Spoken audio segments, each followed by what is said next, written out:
Hello, and welcome to History at Bedtime. In the beginning, before anything else existed, there was only the Nun, a vast, dark, formless ocean of primordial water, stretching in every direction without limit, without light, without sound, without time. No sky above, no earth below, only this infinite watery darkness from which nothing had yet emerged and in which nothing had yet stirred.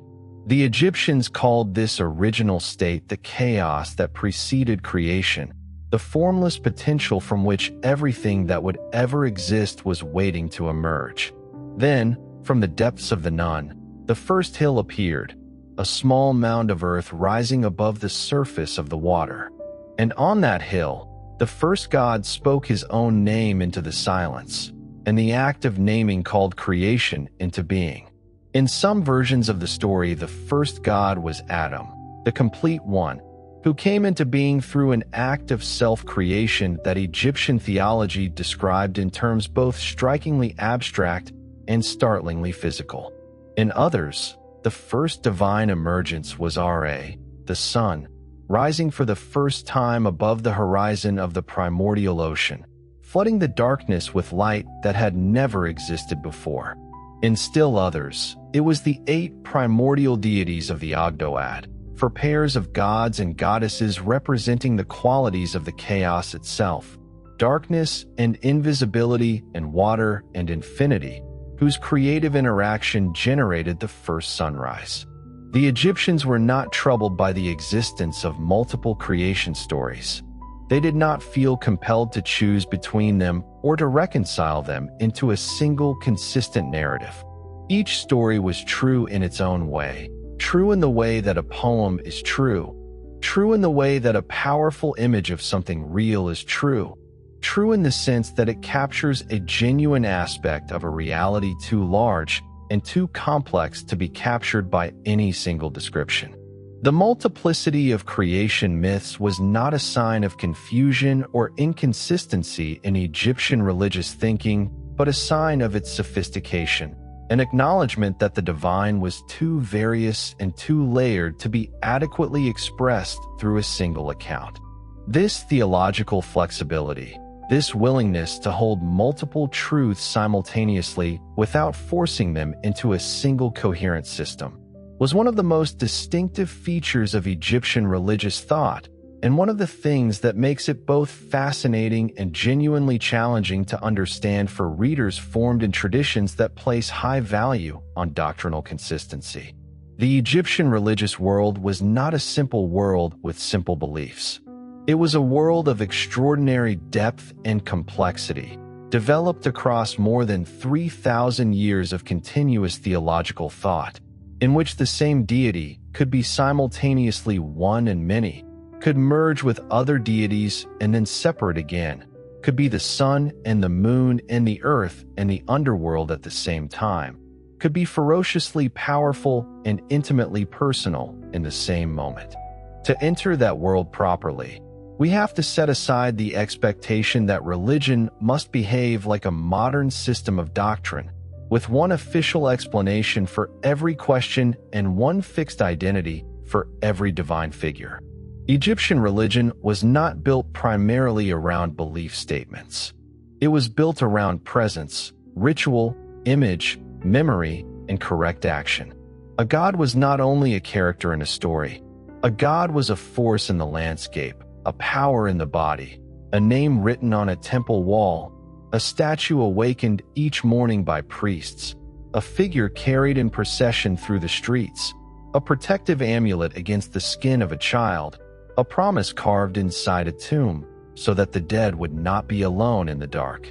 Egyptian religion was, above all, a religion of maintenance. The gods did not create the world once and then withdraw from it. Creation had to be renewed. The sun had to rise again. The Nile had to return. The dead had to be fed. The name had to be spoken. The statue had to be washed and clothed. The right words had to be recited in the right place by the right person at the right time. The world, in Egyptian thought, was not a machine that ran by itself. It was an order continually defended against collapse. This is one of the reasons Egyptian religion can seem both grand and practical at the same time. It produced immense temples, theological hymns, complex underworld books, and cosmic diagrams painted on royal tomb walls. But it also lived in very small objects. A blue faience amulet shaped like a scarab, a tiny figure of Taret protecting a pregnant woman, a household shrine where someone placed a little bread and beer for a family ancestor, a bowl inscribed with protective words, a child's necklace meant to keep scorpions and snakes away. The cosmic and the domestic were not separate realms. The same principle of Ma'at that kept the sun on its course also governed whether a merchant used honest weights, whether a son cared for his parents, whether a tomb offering was maintained, and whether a priest entered the sanctuary in a proper state of purity. The Egyptians also understood that gods could be local without being small. A deity might be especially powerful in one town, linked to one temple, one sacred animal, one landscape feature, one mythic episode preserved by local priests. Yet that same deity could also merge with a larger national theology. Ammonius began as a Theban god whose name meant the hidden one, a mysterious, invisible power. When Thebes became politically dominant, Ammonius became Ammonius Ra, the hidden force joined to the visible sun, and the god of a city became the god of empire. Ta was especially associated with Memphis and with crafts, creation, and the power of thought and speech. Thoth belonged strongly to Hermopolis and to the world of writing, calculation, and divine record. Hathor had cult centers across Egypt and could be a mother, a cow, a sky goddess, a goddess of music, intoxication, love, foreign lands, turquoise mines, and the welcoming lady of the western mountain who received the dead. This was not contradiction in the Egyptian sense. It was abundance. A modern viewer often wants a clear map. This god rules the sky. This god rules death. This god rules love. This god rules war. Egypt resists that map. The divine world was overlapping, fluid, and layered. A god could have an animal form, a human form, a composite form, a solar form, a funerary form, and a local form. A goddess could be gentle in one myth and terrifying in another, a mother in one context and a destroyer in another. The Egyptians did not ask the gods to be psychologically consistent characters. They asked them to be effective powers within a living cosmos. The creation myths themselves show this theological richness. At Heliopolis, one of the oldest religious centers in Egypt, the story centered on Adam, who emerged from the primordial waters and generated the first divine pair, Shu and Tefnut, air and moisture. From them came Geb and Nut, earth and sky, and from Geb and Nut came Osiris, Isis, Set, and Nephthys, the gods whose drama would define death, kingship, and renewal. This family of gods, the Ennead, was not only a genealogy. It was a way of imagining how the ordered world unfolded from the first solitary creator into the relationships that structure existence. Air separating sky from earth, fertility emerging from contact, conflict appearing inside creation itself. At Hermopolis, the priest described a different beginning. There, the Ogdoad, 8 primordial beings arranged in 4 male-female pairs, represented the qualities of pre-creation, water, darkness, hiddenness, and infinity. The male deities were often shown with frog heads, the female deities with serpent heads, creatures associated with the damp, fertile, ambiguous world from which life emerges. In this version, creation did not begin with a single god speaking alone, but with the charged potential of primordial forces interacting until the first sun rose from them. The image is strange and beautiful. Frogs, serpents, darkness, water, and then, suddenly, light. At Memphis, the theology of Ta took a more abstract and intellectual form. Ta, the craftsman god, created not primarily through bodily generation, but through heart and tongue, through thought and speech. In Egyptian understanding, the heart was the seat of mind and intention, and the tongue gave intention audible power. Ta conceived the world in his heart and brought it into being by naming it. This is one of the most philosophically sophisticated ideas in ancient religion. Creation as an act of mental design and spoken word, the universe made through divine intelligence expressed as language. It also reflects the world of the craftsman. Before an object is carved, cast, painted, built, or written, it must first be imagined. Ta is the god of that moment before matter takes form, when the form already exists in the mind. At Thebes, especially during the New Kingdom, Ammonius could be described as the hidden source behind all other gods, the one whose true nature could not be seen even when his manifestations filled the world.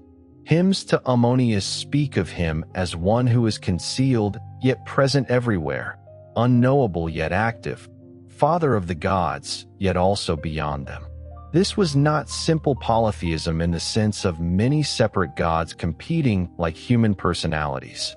Egyptian theology was capable of imagining a divine unity expressed through many names and many forms. The same religious culture that worshipped hundreds of divine figures could also speak, at times, of a hidden divine source beyond all manifestation. That is why a good Egyptian temple wall can feel less like an illustration of mythology and more like a theological library written in image. Every crown, every animal head, every gesture, every color, every object held in the hands of a god carries meaning. The Ankh is life. The Wis scepter is dominion. The Jed pillar is stability. The crook and flail are kingship and authority. The solar disk is visible divine power. The feather is Ma'at. The lotus is rebirth. The papyrus is the marsh, the north, and the fertile abundance of the delta. To read Egyptian religion, one has to learn to read images as carefully as words. The gods of Egypt were not distant abstractions. They were present, genuinely, practically, immediately present, in the landscape, in the river, in the sky, in the cycle of the seasons, in the daily experience of every person who lived along the Nile. To understand Egyptian religion, it is necessary first to understand the Egyptian landscape, because the gods were in many important ways expressions of that landscape, divine personifications of the forces that shaped the daily reality of Egyptian life. The Nile was the center of everything. Egypt was, as the Greek historian Herodotus famously observed, the gift of the Nile, a river of extraordinary generosity, flooding each year and depositing rich silt on the land on either side, turning the desert into fertile black earth that supported one of the most productive agricultural civilizations in the ancient world. The Egyptian name for this black earth was Kemet, the Black Land, which was also the Egyptian name for their own country. Beyond the cultivated strip along the river lay the Deshret, the Red Land, the desert, the realm of heat and death and chaos, where nothing grew and nothing lived unless it was carried there. This fundamental geography, the narrow band of life along the river, the encircling death of the desert, was not simply a physical fact for the Egyptians. It was a theological fact, a spatial expression of the most fundamental cosmic opposition they recognized, the opposition between order and chaos, between life and death, between the divine principle of right relationship they called Ma'at and the principle of destructive disorder they called Isfet. Every Egyptian knew, in the most visceral and immediate way, that their life depended on the river flooding at the right time and in the right amount, that the crops grew only in the narrow strip of black earth, that the desert was always waiting. The divine forces that controlled these realities were not remote philosophical concepts, but urgent practical presences whose favor was constantly necessary and constantly sought. Hapi, the god of the Nile flood, was shown as a plump, blue-skinned figure carrying the abundant products of the flood, papyrus and lotus plants, water birds, fish, the overflowing offerings of a generous inundation. His blueness was the color of the life-giving water, his plumpness the plumpness of abundance, his gender somewhat fluid in the Egyptian iconographic tradition in ways that reflected the understanding that the flood was generative in a way that transcended simple categories. When the flood came at the right height, not so low that the crops would fail, not so high that the villages would be destroyed, it was Hapi's generosity. When it failed, it was his withdrawal. Every year, the Egyptians watched the Nile with the attention of people whose survival depended on understanding its moods, and Hapi received their gratitude when it was generous and their prayers when it was not. The sun was the other great organizing presence in Egyptian theological thinking, and the solar theology of ancient Egypt is one of the most developed and most sophisticated solar religious systems in world history. The sun's daily journey, rising in the east, crossing the sky, setting in the west, was the fundamental rhythm that organized everything else.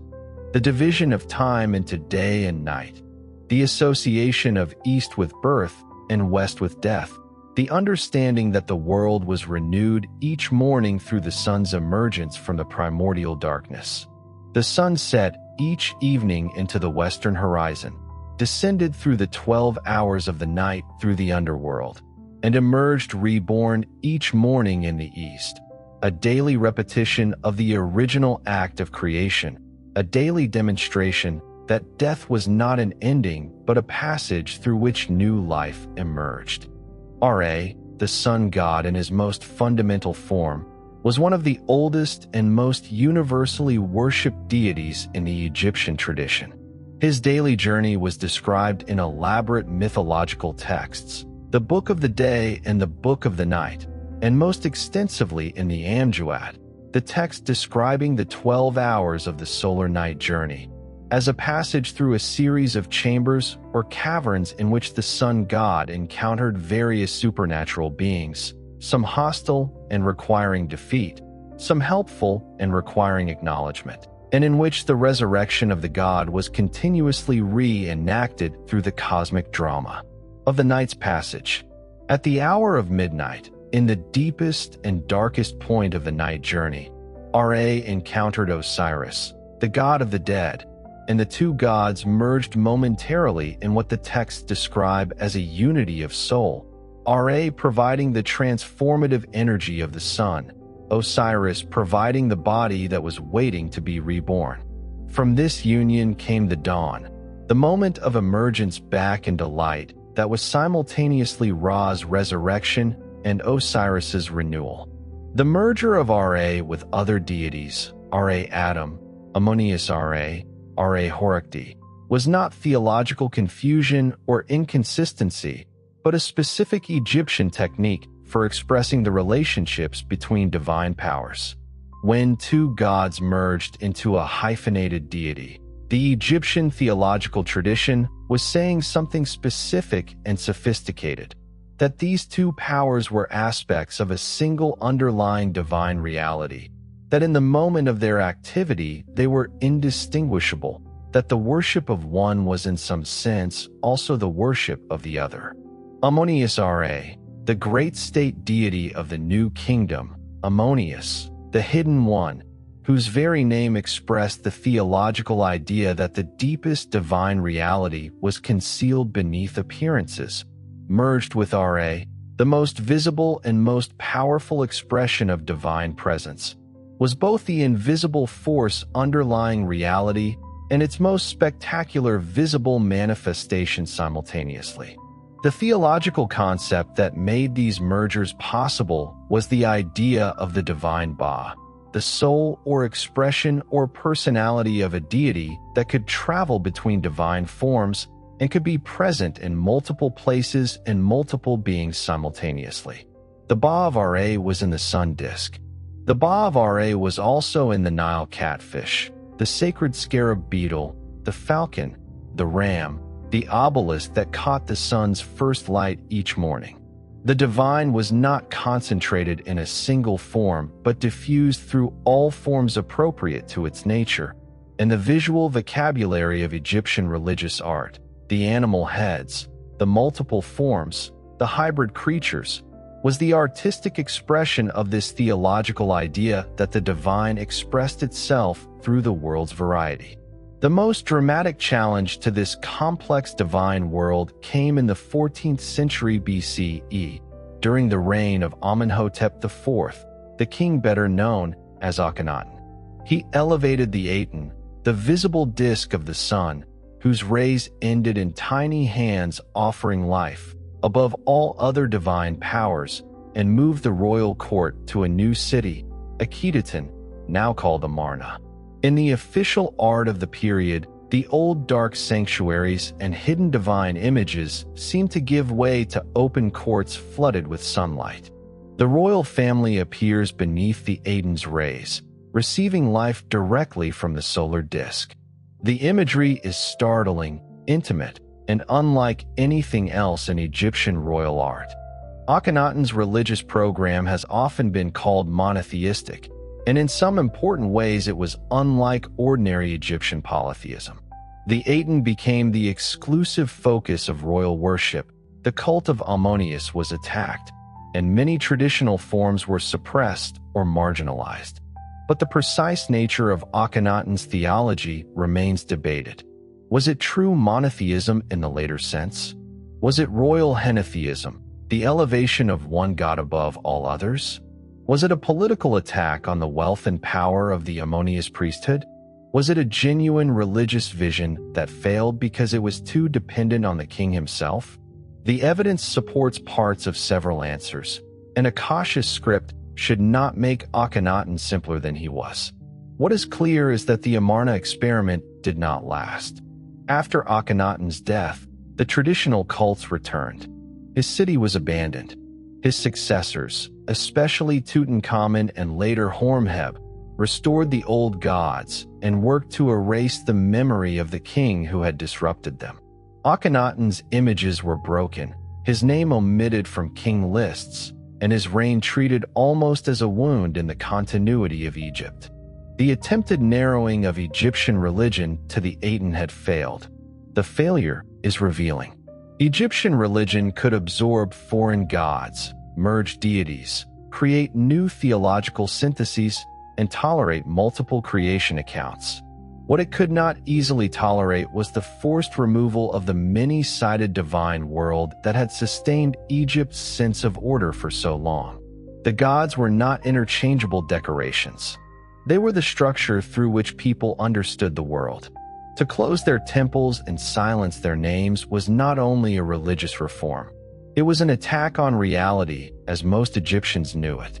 The great myth of Osiris, Isis, Set, and Horus is the central narrative of Egyptian religion, the story that structures the theology of death and resurrection, the justification for kingship, the model for the proper relationship between the living and the dead, and the most complete expression of the cosmic struggle between order and chaos that organizes the entire Egyptian religious worldview.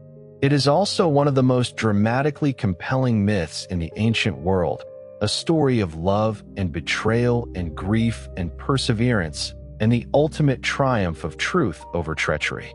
Osiris was the eldest son of the earth god Geb and the sky goddess Nut, and he was the first king of Egypt, the divine ruler who taught humanity agriculture, law, and civilization, who governed the world in accordance with Ma'at, right order, and who was beloved by his people and by his wife and sister Isis, whose love for him was the model for all devoted love. But Osiris had a brother, Set, the god of the desert and of storms and of everything wild and dangerous and chaotic, who was powerful and resentful, and who burned with the conviction that he deserved what Osiris had. Set tricked Osiris into lying inside an elaborately decorated chest, then sealed it and threw it into the Nile. Osiris drowned, and the chest was carried by the current out to sea and eventually to the coast of Byblos in Lebanon, where it washed ashore and became embedded in a great tamarisk tree. Isis, consumed by grief and by a devotion to her husband that would become the defining characteristic of her divine nature, searched everywhere for Osiris. She went to Byblos and found him, hidden within the tree that had grown up around the chest, and brought the body back to Egypt. But Set, ever dangerous, found it and cut the body into 14 pieces, or in some versions of the myth into many more, scattering the parts across Egypt. Isis searched again, gathering the pieces one by one, and with her sister Nephthys reassembled Osiris, wrapping each piece with linen in the first act of mummification, the model for all subsequent preparation of the dead. The one piece she could not find was the phallus, which had been swallowed by a fish in the Nile, and so she fashioned a new one from gold.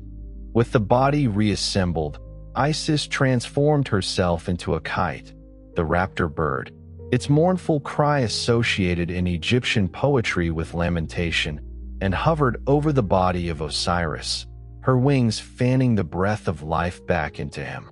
Osiris was restored to life long enough to conceive Horus, the divine child, with Isis. Then he descended to the underworld, to become the Lord of the dead, the king of the realm of the justified departed, the judge of souls who weighed the hearts of the dead against the feather of Maat. He became the god of resurrection, the god who had died and been reborn, the god whose annual cycle of death and renewal was reflected in the flooding of the Nile and the growth of grain, the seed that was buried in the earth and rose again as the crop. Isis hid the infant Horus in the marshes of the delta, protecting him from Set, who sought to destroy the heir of Osiris. The papyrus marshes, thick, tangled, offering concealment and abundance, became the refuge of the divine child, and the mother's vigilance in protecting him there was one of the most frequently depicted scenes in Egyptian religious art. Isis sitting in the marsh, nursing the infant Horus, her wings half spread to shelter and protect him, the papyrus reeds rising around them both. This image, the divine mother nursing the divine child in a place of concealment, had enormous resonance in Egyptian religious feeling, and later viewers have often compared it with Christian images of the Madonna and Child. The comparison is useful visually, but it should be handled carefully. Sacred images travel through cultures in complex ways, and similarity does not mean that one tradition can be reduced to the other. Horus grew to manhood in the marshes and eventually challenged Set for the kingship that was his father's legacy. The conflict between Horus and Set is described in a remarkable text from the New Kingdom called The Contendings of Horus and Set, a document that combines genuine theological content with a narrative mode that is surprisingly comic in places. The divine conflict playing out through a series of trials and competitions before the tribunal of the gods that the text describes with an irreverence that suggests the Egyptians could engage with their mythology with genuine humor without diminishing the serious theological principles it expressed. In the end, after trials that included boat races and a spectacular battle in which each combatant transformed into hippopotami and tried to hold the other underwater, Osiris was consulted from the underworld, and his judgment, that Horus, as the legitimate heir, should receive the kingship, settled the matter. The theological significance of this myth for Egyptian kingship was enormous and pervasive. The living pharaoh was Horus, the divine child become king, the son of Osiris ruling in the world of the living in accordance with Maat. When the pharaoh died, he became Osiris, the dead king who joined the divine ruler of the underworld, whose divine essence was absorbed into the eternal order of the afterlife, while his earthly rule passed to his successor, who in turn became the new Horus.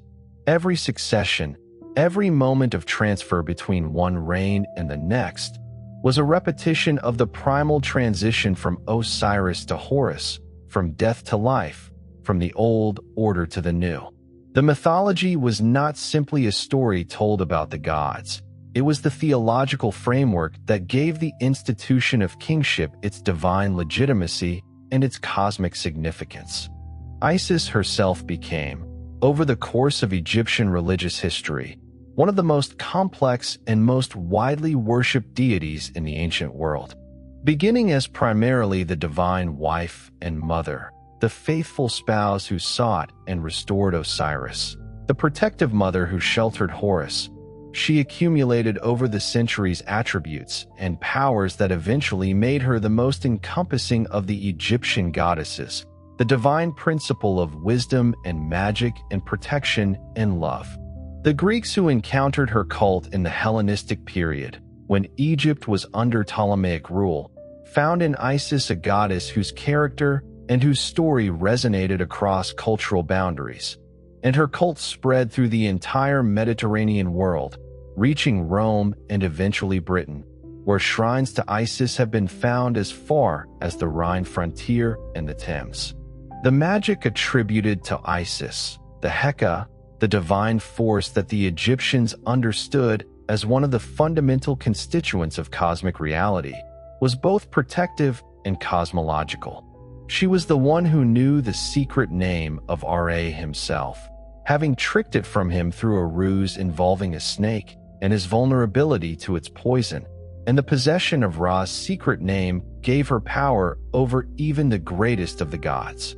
In Egyptian theological thinking, to know the true name of something was to have power over it. The secret names of the gods were the keys to cosmic power, and Isis was the goddess who had obtained the greatest of these keys. Her reputation for magical skill was so extensive that in the New Kingdom period, spells attributed to Isis circulated among ordinary Egyptians and were used in personal magical practice, the divine magic of the goddess available to ordinary people through the medium of the written spell.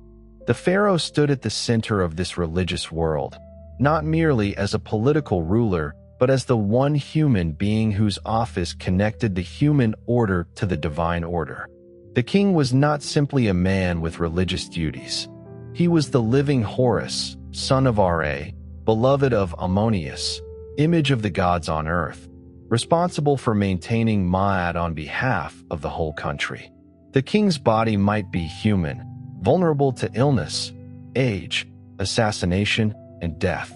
But kingship itself was divine, and each individual king entered that divine office as part of a chain that extended back to the mythic beginning of the world.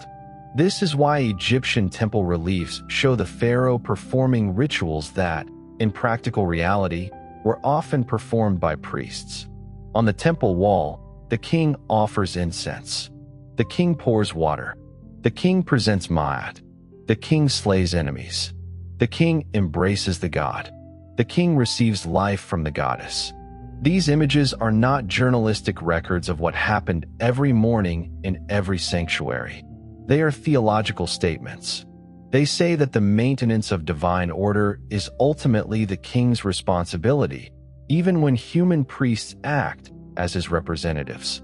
The violence shown in royal imagery belongs to the same system. Scenes of the pharaoh smiting enemies are not only propaganda about military victory, though they are certainly that. They are also ritual images of order defeating chaos.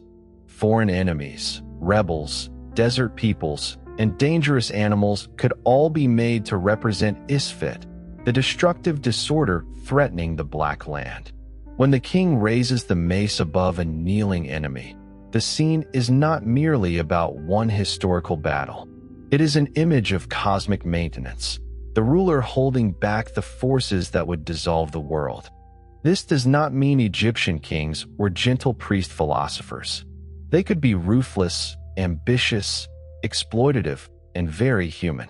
Temples were funded by taxation and labor. Royal building projects required enormous resources. The theological language of Ma'at could justify real political power and real social hierarchy. But it does mean that Egyptian political life cannot be understood apart from religion. Government was not secular administration with religious decoration. It was cosmic administration. To tax grain, organize irrigation, build temples, appoint priests, bury kings, maintain borders, and punish rebellion were all, in different registers, acts tied to Ma'at. The king's death was therefore a dangerous moment. A man had died, but more than a man had passed from the visible world. The living Horus had become Osiris. The new king had to become Horus in his place. The rituals of burial, succession, coronation, and temple renewal were designed to make sure this transition did not tear the fabric of order. Egypt's extraordinary concern with continuity, the repeated formulas, the traditional iconography, the royal names enclosed in cartouches, the constant visual return to ancient patterns, was not artistic laziness.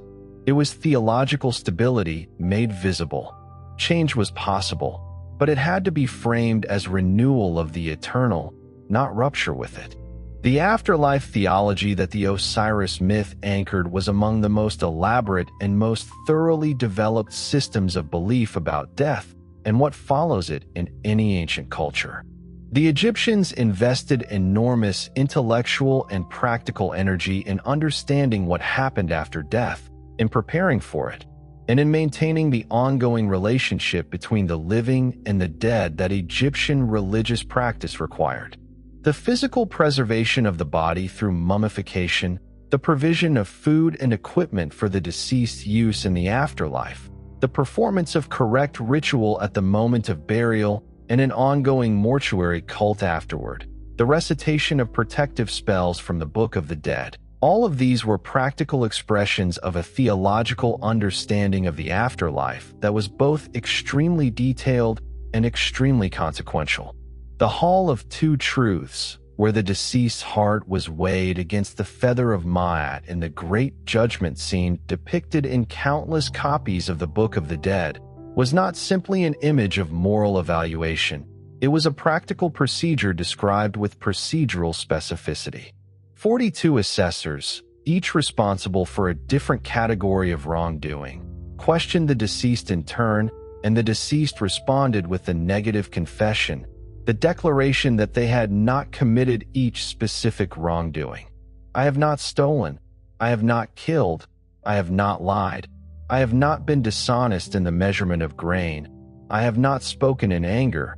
I have not turned away from the needy.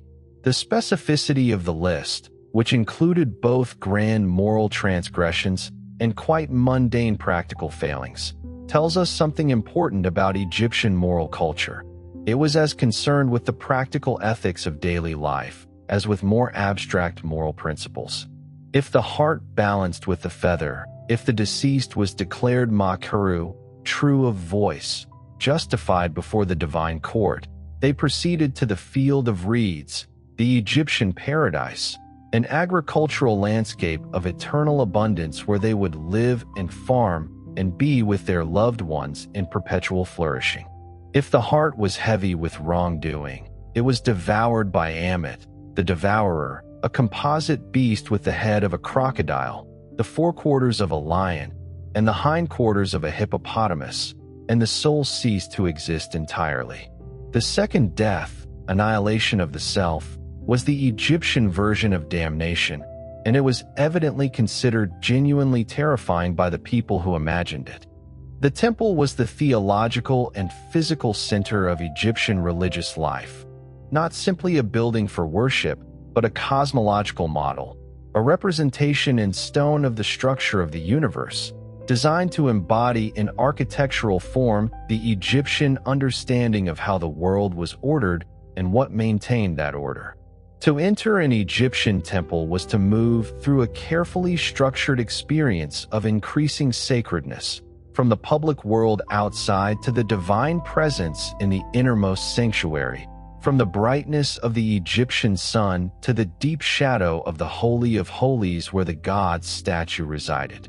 The great temples of the New Kingdom period, Karnak, Luxor, Abu Simbel, Medinet Habu, Abydos, Dendera, represent the accumulated investment of centuries of pharaonic piety and royal ambition, each successive ruler adding halls and pylons and obelisks to existing complexes, each adding their name to the decorated surfaces and their image to the ritual scenes carved on walls and columns, each participating in the ongoing project of making the physical presence of the divine as magnificent as human resources permitted.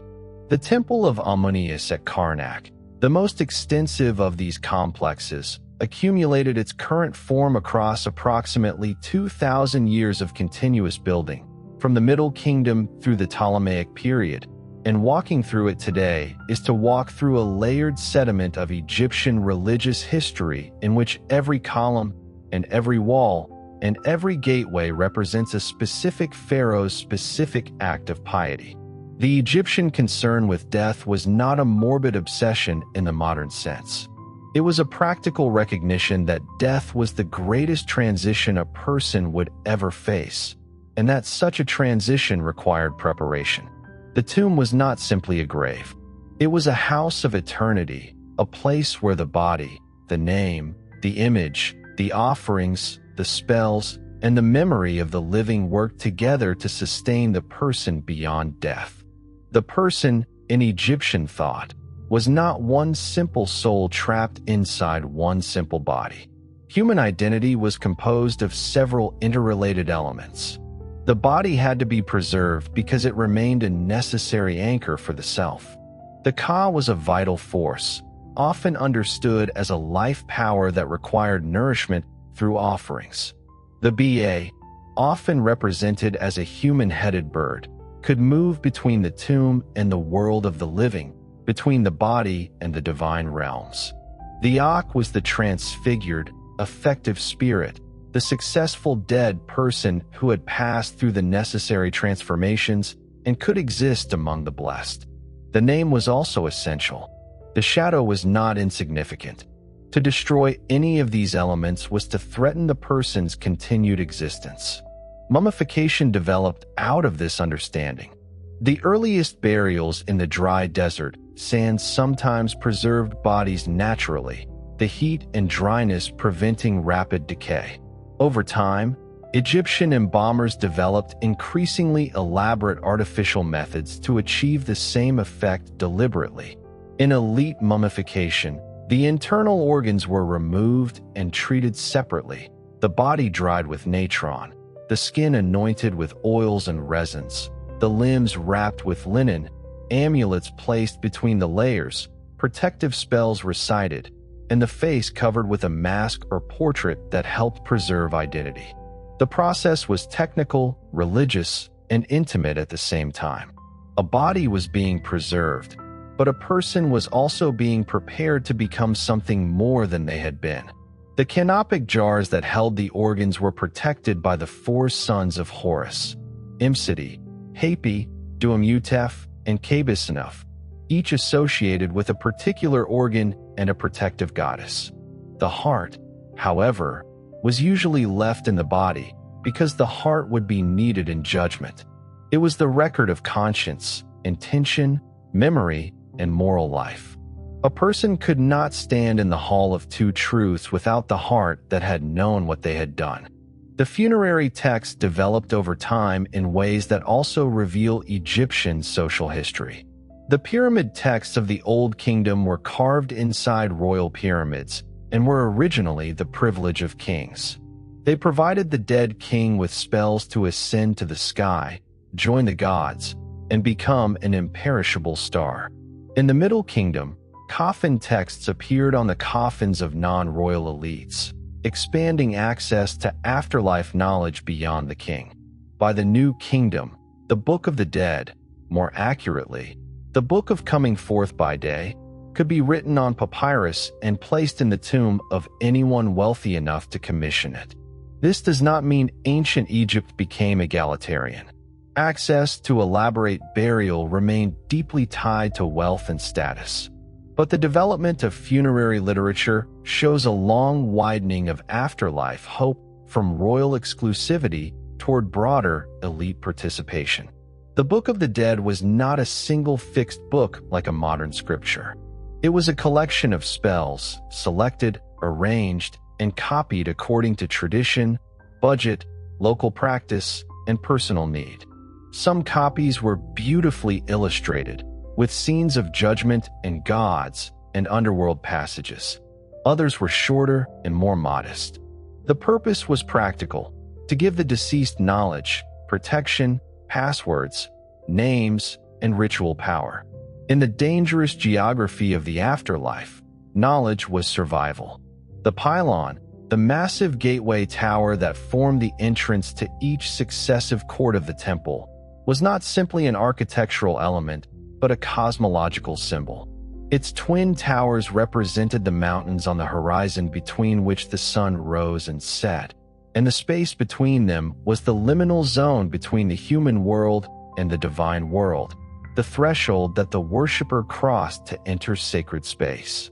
The flagpoles that originally stood in the niches of the pylons, their pennants visible from great distances across the flat Egyptian landscape, announced the divine presence behind the walls, a visual signal of sacred territory that could be seen and oriented toward even by those who would never enter. The axis of the Egyptian temple, the line running from the entrance pylon through the successive courts and halls to the innermost sanctuary, could be aligned with astronomical precision, oriented toward the rising or setting of a particular celestial body or toward a significant point on the horizon. The Temple of Ammonius at Karnak is associated with the winter solstice alignment. The great rock-cut temple of Abu Simbel, built by Ramesses II, is famous for a solar phenomenon that occurs twice a year, around February 22nd and October 22nd in the modern calendar. Sunlight penetrates deep into the sanctuary and illuminates the seated figures of Ra Horikti, Ramesses himself, and Ammonius, while Ta, a god connected with the underworld and darkness, remains in shadow. The exact historical meaning of those dates is debated, and modern relocation of the temple in the 20th century complicates the phenomenon slightly, but the basic point remains powerful. Egyptian temple architecture could make stone, sun, kingship, and theology meet in a single controlled moment of light. The daily ritual performed in Egyptian temples was remarkably consistent across the country and across the centuries, and it reflects the fundamental Egyptian theological understanding of the relationship between the gods and the human world. Each morning, before dawn, the priests who served the temple would break the clay seal on the door of the sanctuary where the god's statue resided, light incense, and open the door. They would perform a series of careful, precisely prescribed ritual actions, removing the statue from its resting place, washing it with sacred water, anointing it with precious oils, dressing it in fresh linen garments, adorning it with appropriate jewelry and regalia, and presenting it with offerings of food, drink, and flowers, a full meal appropriate to the divine presence. This was not symbolic. The Egyptians believed, genuinely and practically, that the god inhabited the statue, that the divine presence was actually in the cult image, actually received the offerings, actually needed this daily attention in order to remain present and active in the temple and, by extension, in the world. The ritual was the mechanism through which the divine presence was maintained and nourished, through which the cosmic order that the temple represented was perpetuated. The failure to perform the ritual correctly would not simply be a religious lapse. It would be a cosmic failure, a disruption in the maintenance of Ma'at that could have real consequences for the world beyond the temple walls. Ma'at, the most fundamental concept in Egyptian theological and ethical thinking, was simultaneously a goddess and a cosmic principle, a divine being and an abstract quality, a moral standard and a physical reality. Her name is usually translated as truth, justice, or right order, but none of these translations fully captures what the Egyptians meant by the concept. Ma'at was the proper relationship of all things to each other, the sun rising at the right time, the Nile flooding at the right height, the king governing justly, the farmer paying the right amount of tax, the craftsman making his measurements honestly, the son caring for his aging parents, the dead receiving their proper burial. Ma'at encompassed both cosmic order and personal ethics in a single concept, understanding the proper ordering of the universe and the proper ordering of human conduct as aspects of the same fundamental principle. The goddess Ma'at was depicted as a woman wearing a single ostrich feather on her head, the feather that was weighed against the hearts of the dead in the judgment of the afterlife. This simple visual emblem was one of the most frequently appearing images in Egyptian art, present in the decoration of temples and tombs and coffins and amulets, a constant visual reminder of the principle that organized all of Egyptian life. Every pharaoh's primary duty was described as maintaining Ma'at, and the ritual of offering Ma'at to the gods, in which the pharaoh held out a small figure of the goddess with her feather to the deity of the temple, was perhaps the most fundamental of all the ritual actions he performed, the offering of the cosmic principle of right order as the highest possible gift to the divine powers that sustained it. The priesthood that maintained the temples and performed the daily rituals was an extensive and complex institution that varied considerably in its character across different temples and different periods of Egyptian history. The highest priests of the major temples, the first prophet of Ammonius at Karnak, for example, were figures of enormous wealth, political power, and social prestige, administering temple estates that constituted a substantial portion of the Egyptian economy. The New Kingdom temples, particularly Karnak, accumulated landholdings and resources that made the temple institution one of the dominant economic forces in the country, with the high priest at its head exercising power that could rival and eventually challenge the authority of the pharaoh himself. Below the highest levels, the temple priesthood included a range of specializations and functions. The ordinary priests who performed the daily rituals in rotation, organized into groups called phili, who served 1 month in 4 and lived ordinary lives outside the temple precinct during their off months. The Sem priests who performed the funerary rituals. The lector priests who recited the sacred texts at various ritual occasions. The Wab priests who maintained ritual purity through regular bathing and the shaving of body hair that the temple service required. And the various technical specialists who maintained the temple's physical fabric and its economic operations. Women served in temple contexts as well, particularly as musicians and dancers in the ritual performances that were central to temple life. And in the New Kingdom period, the office of God's wife of Ammonius became one of the most important religious positions in the country, held by women of the highest social standing who performed specific ritual functions in the Ammonius cult at Karnak. The temple itself was not open to ordinary worship in the way a modern church or mosque might be. Most people did not walk into the innermost halls to stand before the cult statue. The god's most powerful presence was hidden, approached only by ritually purified priests. This hiddenness was part of the point. Divine power was real enough to be dangerous, concentrated enough to require distance. Ordinary people encountered the temple from the outside, through festival processions, outer courts, votive offerings, oracular consultations, and the economic and social life that clustered around the sacred enclosure. Temples were also economic institutions. They owned land, employed workers, stored grain, managed herds, commissioned craftsmen, and redistributed goods through offerings, wages, rations, and festival consumption. A great temple was not only a house of a god, but a major node in the economic life of the region. The offerings presented to the deity did not simply vanish. After ritual presentation, they were redistributed among priests and temple personnel. The god received the essence. Humans received the material food.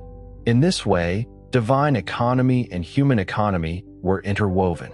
This does not make the ritual cynical. To the Egyptians, presenting food to a god and then distributing it within the temple community was not a contradiction. The divine part of the offering had been received. The physical food could then sustain the human servants of the god. The same logic operated in funerary offerings. Bread and beer placed for the dead had ritual efficacy even when the living later consumed or redistributed the material remains. The invisible and the visible were not enemies. They were layers of the same act. Festivals temporarily changed this relationship between hidden god and public population. When the god left the sanctuary in a sacred bark, the city changed. Streets became processional routes. Musicians, dancers, priests, soldiers, officials, and ordinary people entered the same charged space. People could ask questions of the god, sometimes through the movement of the bark interpreted as an oracle. A divine statue that was normally enclosed in darkness became socially present, not necessarily visible in full, but near enough to transform the day. For many Egyptians, festivals may have been the most emotionally direct experience of the great temple gods. The concept of ritual purity, the state of physical and spiritual cleanliness required to enter sacred space and perform sacred actions, was fundamental to Egyptian religious practice. Priests serving in the temple were required to bathe several times daily, to shave all body hair including eyebrows, to dress in white linen that had not been soiled by contact with animal products, to abstain from certain foods considered ritually impure, and to observe various other regulations that marked their service period as a time of exceptional sacred obligation. The degree of purity required increased as one moved deeper into the temple. Greater purity for the inner halls, greatest purity for those who entered the sanctuary itself. This graduated purity was a spatial expression of the temple's cosmological structure, the innermost sanctuary being the point of greatest divine presence and therefore requiring the most complete human preparation for that presence. The festivals that punctuated the Egyptian religious calendar moved the divine presence from its usual confinement in the temple sanctuary into the public world, allowing the population to encounter the gods in a form that the daily temple ritual denied them. The great cult statue of the god, normally invisible in the sanctuary's darkness, was placed during festivals in a portable sacred bark, an elaborate, shrine-roofed boat of gilded wood, and carried in procession by priests through the temple precincts and beyond, into the streets and the river and the landscape of everyday life. The statue was concealed within a curtained shrine so that ordinary people could not see it, but its presence was announced by the procession's movement and by the music and the incense that accompanied it, and the population gathered along the processional route to receive the divine presence through proximity rather than vision. The Opet festival at Thebes, one of the most important festivals of the New Kingdom religious calendar, involved the procession of the bark of Ammonius from Karnak to the Luxor temple over a period of several weeks, with enormous celebrations, public feasting, music, and dancing. The avenue of sphinxes that connected the two temples, excavated and restored in recent decades and opened to the public in a spectacular ceremony in 2021, was the processional route along which the divine bark traveled, its passage marking the annual renewal of the divine king's power that the festival was designed to accomplish. The pharaoh's participation in the Opet festival was not incidental but essential. The ritual reunion of the pharaoh with the divine power of Ammonius that took place in the innermost sanctuary of the Luxor temple was understood to renew and recharge the divine quality of kingship itself. The animal cults of ancient Egypt, the worship of specific animals as earthly manifestations of particular divine powers, are among the aspects of Egyptian religion that ancient Greek and Roman observers found most puzzling and most characteristic of the alien quality they attributed to Egyptian culture. The crocodile as Sobuk, the ibis as Thoth, the falcon as Horus, the cat as Batet, the jackal as Anubis, the baboon as Thoth or Khnum, the ram as Ammonius or Khnum, the cobra as Wadjet, the vulture as Nekhbet, The Egyptian landscape was populated by divine animals whose sacred significance was evident to those who knew how to read it. The Apis bull, kept at Memphis in conditions of exceptional honor and comfort, and venerated as a manifestation of the great creator god Ptah, was perhaps the most elaborately maintained of these divine animals. The Apis was identified by specific physical markings: a black hide with a white triangle on the forehead, a crescent-shaped white patch on the flank, a double tail hair, and when one died, the priestly community searched for a calf with the proper markings to serve as the new Apis, its identification attended by extensive ritual and its arrival at the Memphite temple celebrated with great ceremony. The dead Apis was mummified with the same care as a royal burial and interred in the vast underground galleries of the Serapeum at Saqqara, in enormous stone sarcophagi that have survived to the present day. The mummification of sacred animals, cats, ibises, baboons, crocodiles, dogs, hawks, and many others, was practiced on a massive industrial scale in certain periods of Egyptian history, particularly in the late period and the Ptolemaic period, when the production and sale of animal mummies as votive offerings became a significant religious industry. Pilgrims visiting major cult centers could purchase a mummified animal to dedicate to the deity, much as a modern visitor to a religious site might purchase a candle or a small image. The production system that supplied this demand involved the raising of large numbers of the appropriate animals near the cult centers, their sacrifice at an appropriate age, their mummification by specialized craftsmen, and their storage and sale to visiting worshippers. Millions of animal mummies have been recovered from Egyptian sites. At some locations, the numbers are literally in the millions, and modern X-ray and CT scanning studies have revealed an interesting range in their contents. Some are exactly the animal they purport to be, others contain partial animals or mixed bones, and some appear to contain only non-biological material, apparently fraudulent offerings produced when demand exceeded supply. This commercial dimension of animal mummification might seem incongruous with the religious sincerity we might attribute to the worshippers who purchased the offerings, but it reflects a characteristic feature of Egyptian religious practice: the understanding that correct ritual action, performed with the right materials and in the right context, had its effect regardless of the specific biographical history of the materials involved. The religious intention and the ritual correctness were the essential elements. The specific physical history of the mummified animal was a secondary consideration.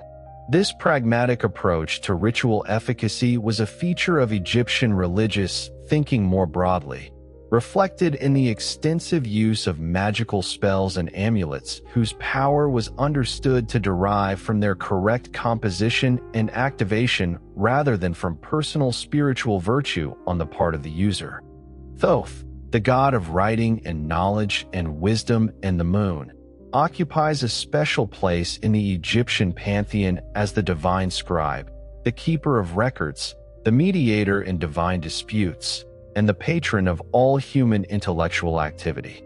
He is depicted with the head of an ibis, the elegant, long-billed wading bird whose curved bill was associated with the crescent moon, or as a baboon, an animal whose dawn vocalizations the Egyptians associated with the greeting of the sun. As the divine scribe, Thoth recorded the verdicts of the judgment of the dead, wrote the names of the gods, and maintained the cosmic record that preserved the order of the universe. As the patron of writing, he was the divine model for all human scribal activity, and scribes would make small offerings to Thoth before beginning their work, acknowledging the sacred character of the writing they were about to perform. The Egyptian script itself, the hieroglyphic writing system that the Egyptians called Midu Netjer, the words of God, was understood as a divine gift, the creation of Thoth, and the hieroglyphs themselves as sacred signs that carried inherent power beyond their phonetic value. To carve a hieroglyphic text on a temple wall or a tomb was not simply to record information. It was to perform a ritual act, to make real through the power of sacred writing what the text described. Images and texts in tombs functioned magically to provision the dead with everything they depicted. If the tomb walls showed the deceased enjoying a banquet, the act of depiction made the banquet available to the deceased in the afterlife. The hieroglyphs that accompanied such scenes, naming the foods and the activities and the participants, intensified and specified the magical provision. The written word and the carved image working together to create a reality that would persist as long as the tomb walls stood. This understanding of writing and image as magically efficacious, rather than simply representational, explains many features of Egyptian art and architecture that might otherwise seem puzzling. It explains why damaged images in temples were sometimes carefully mutilated. By destroying the image, one destroyed the magical presence of what it depicted, and why the names of defeated pharaohs and discredited officials were sometimes carefully chiseled from inscriptions, the erasure of the name being understood as an act of genuine destruction of the person's existence. The name was the soul. To speak the name was to call the person into presence, and to erase the name was to endanger the soul's continued existence. The Egyptians took extraordinary care to preserve their names against time and against enemies, inscribing them in durable stone, ensuring that descendants would speak them, commissioning elaborate tomb inscriptions that asked every passerby to stop and read aloud so that the name would be spoken and the person would live. Anubis, the jackal-headed god of embalming and cemeteries, belonged to the edge places where the living world met the desert and where bodies were placed beyond the cultivated land. Jackals and wild dogs prowled the margins of burial grounds, and the Egyptians transformed that frightening animal presence into divine protection. The animal that might threaten the dead became the god who guarded them. Anubis oversaw embalming, guided the deceased toward judgment, and appears in the weighing of the heart, adjusting the scales with calm precision. His black color was not the black of decay alone, but the black of fertile soil and regeneration, the color of the land after the Nile flood, the color of life returning from darkness. Hathor was one of the most beloved and many-sided goddesses in Egypt.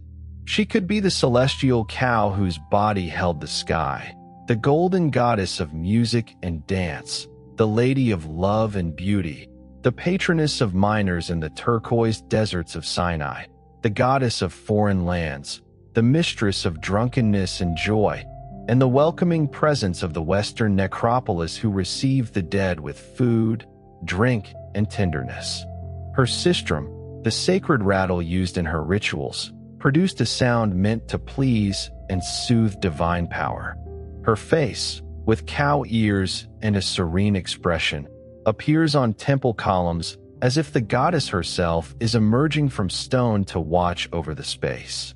Yet Hathor could also become Sekhmet, or stand in close relation to Sekhmet, the lioness goddess of plague, war, heat, and divine rage. The myth of the destruction of mankind tells how the sun god sent his eye, in the form of a terrifying goddess, to punish human rebellion. She slaughtered humanity with such ferocity that the gods feared she would destroy the world entirely. To stop her, they flooded the land with beer dyed red to resemble blood. The goddess drank it, became intoxicated, and her rage softened. The story is both frightening and revealing. Divine power protects order, but divine power can also become too intense for the world to bear. Joy, music, intoxication, and festival are not trivial in Egyptian religion.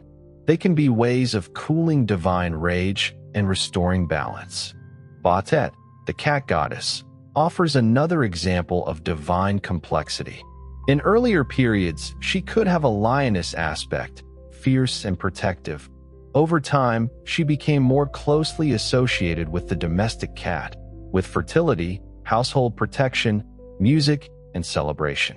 The cat's qualities, grace, alertness, maternal care, sudden violence against snakes and vermin, made it a natural divine form in a landscape where protection from dangerous small creatures mattered. The popularity of Bastet's cult at Bubastis and the huge number of cat mummies associated with her worship show how deeply animal form, household feeling, and divine power could merge. Thoth, already present as scribe and moon god, deserves special attention because writing itself was sacred. Egyptian hieroglyphs were not merely decorative pictures. Though they were beautiful, they were signs with sound, meaning, and power. A written offering formula could feed the dead. A name preserved in stone could keep a person alive. A spell written correctly could protect a body from snakes, fire, knives, and demons. A temple inscription could make the king's offering eternally present. Thoth therefore stood behind not only scribes, but the whole written machinery of Egyptian eternity. Seshet, the goddess of writing, measurement, architecture, and record-keeping, was closely connected to this world as well. She appears in scenes of temple foundation, helping the king stretch the cord, the ritual measurement that established the sacred geometry of a building. Her emblem, difficult to identify but instantly recognizable in Egyptian art, rises above her head like a star or stylized plant. She recorded the years of a king's reign and inscribed the results of royal action. In a civilization that believed order depended on accurate measurement and correct record, a goddess of writing and measurement was not secondary. She was one of the guardians of reality's precision. The gods of Egypt were therefore not simply a cast of mythological personalities. They were a vocabulary through which Egyptians understood every dimension of life: birth, sexuality, danger, writing, illness, healing, kingship, agriculture, mourning, music, building, speech, memory, and time. The cosmological geography that Egyptian theology developed, the structure of the universe as the Egyptians imagined and understood it, was a rich and elaborate spatial system that organized both the physical world and the divine world into a coherent whole. The earth, Geb, lay flat at the center, a fertile disk supported on the primordial waters of the Nun, which also surrounded it on all sides in the form of the world ocean. Above the earth arched the sky, Nut, depicted as a woman bending over the earth, her fingertips on the western horizon and her toes on the eastern, her body the dome of heaven through which the sun traveled each day. The star-spangled belly of Nut was the night sky, through which the sun traveled on its nightly journey below the earth. This image of Nut arched above Geb, separated from her husband by their father Shu, the god of air, who stood between earth and sky and held the sky goddess up, is one of the most frequently depicted cosmological images in Egyptian art, appearing on the ceilings of sarcophagi and on the ceilings of tombs where the deceased lay beneath the night sky of the goddess's body, surrounded by stars, waiting for the sunrise that would mark their resurrection. The image was both a cosmological diagram and a protective embrace, the sky goddess sheltering the dead as she sheltered the earth. Beneath the earth lay the Duat, the realm of the dead, through which the sun traveled each night in its bark, passing through 12 caverns or hours, encountering the souls of the dead and the various supernatural beings that populated the underworld, fighting the great serpent Apophis who tried each night to swallow the sun before it could complete its journey and emerge reborn in the east. The battle against Apophis was not a mythological event in the past. It was a battle fought every night, and the outcome was not guaranteed. Egyptian religious practice included rituals specifically designed to assist the sun in its nightly battle, rituals performed in the temple during the hours of darkness that were understood as genuine contributions to the cosmic struggle, genuine assistance to the sun god in his fight against the forces of chaos. Apophis, the great serpent, the embodiment of chaos and destruction, the enemy of the sun and the enemy of Ma'at, was the most fundamental negative force in Egyptian theology, the principle of entropy and disorder against which the entire religious and ritual system was directed. He was depicted as an enormous snake, sometimes of such size that his body formed the boundary of the underworld, and his defeat was the condition for the continuation of existence. Various ritual texts, including the extensive Book of Apophis found in several New Kingdom religious papyri, describe the specific magical procedures for defeating Apophis: spitting on him, striking him, cutting him with a knife, binding him with chains, and these texts were read aloud by priests in the temples as a ritual contribution to his nightly defeat, the spoken word being, in Egyptian theological understanding, a genuine form of cosmic action.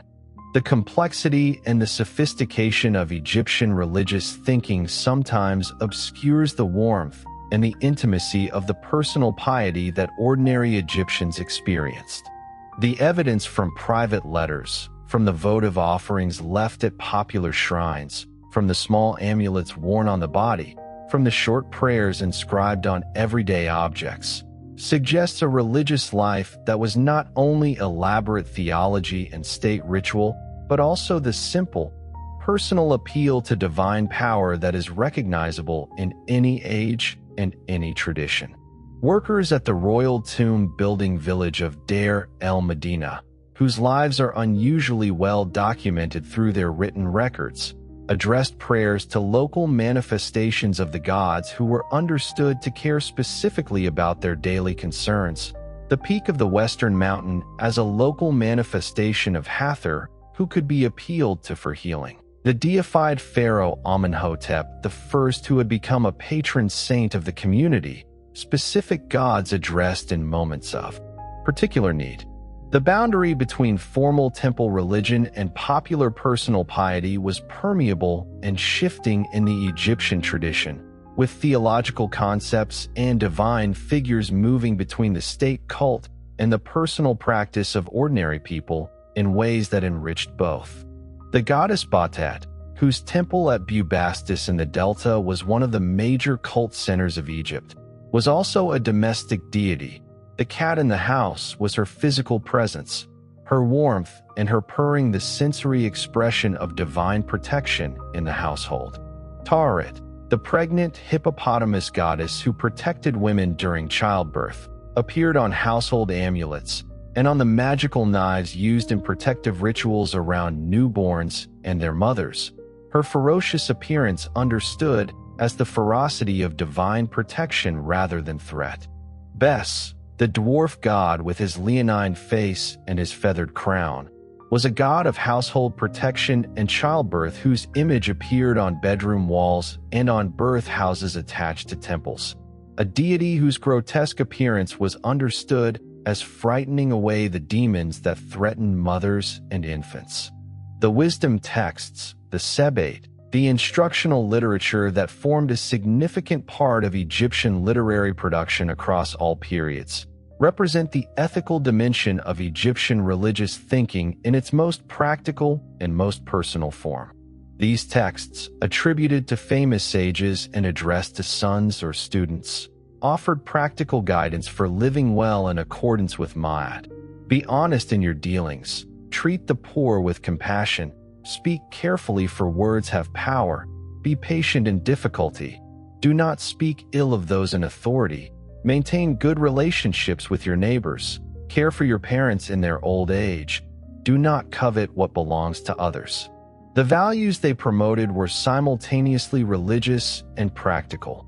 Right conduct was what Ma'at required, and Ma'at was what kept the world in order, so the personal ethics of daily life were connected to the cosmic order of the universe in a framework that gave everyday moral choices a significance beyond the merely personal.